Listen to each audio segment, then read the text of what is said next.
Maal of naman tayo yati.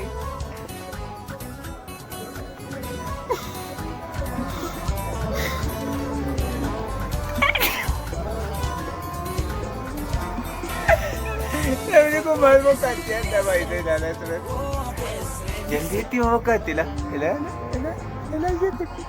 Tari. Ani kanan jedhu wachat. Waan nadi bukya. Uumamtu waaqayyo kun nadi. Ajaa'iba!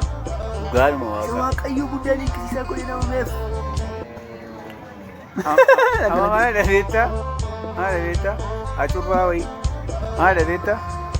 Amma tu funyaan kana wal galagalchuu kakuu yoo sagaa. Bokkaatti roba yoo ol galagal. Yoo sagaa fata. Kanaafuu lafatti gadi galagalchi. Ogummaa waaqaaf safuu. Safuu. Wanti na dhibbeessa tokko dhuguman jedhama.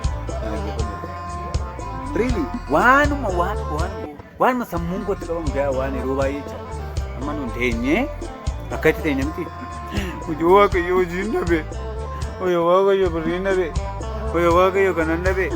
Hojii waaqayyo kanan dhabe. Xebeetee waaqayyotti funaanaa oolu. Garuu waan na dhibu jira. Waaqayyo qabeenya dhokataan nu laata. Innis nagaadha. Nagaan keenya immoo yoo kee dhokamaadha.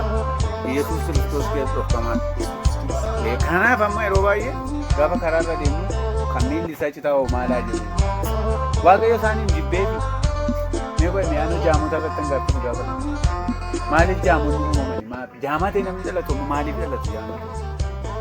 Cubbuudha. Cubbuu maatii isaatii. Tarii waaqayyo dinqii ittiin hojjechuu barbaade, ittiin nama kan biraa barsiisuu barbaade gochuu danda'a. Kana isa duwwaaf gaaffiisa. Kanaan maal beektamu? Bartoonni kana gaafatanii maaliif namichi karaa dura taa'ee kadhatu kun jedhanii maaliif dinqii waaqayyoo kan ittiin hojjetamu gaafatan. Ulfinni isaa keessaan mul'ata. Waaqayyo waan hundumaa sirriidhaan godhu. Wanti ta'e hundumtu akkuma Yohaannis keessatti dubbatu Hunduu barosee hoone. Hullu barsu hone. Wanti hundumtuu isaan? Hullu barsu hone. Yeah.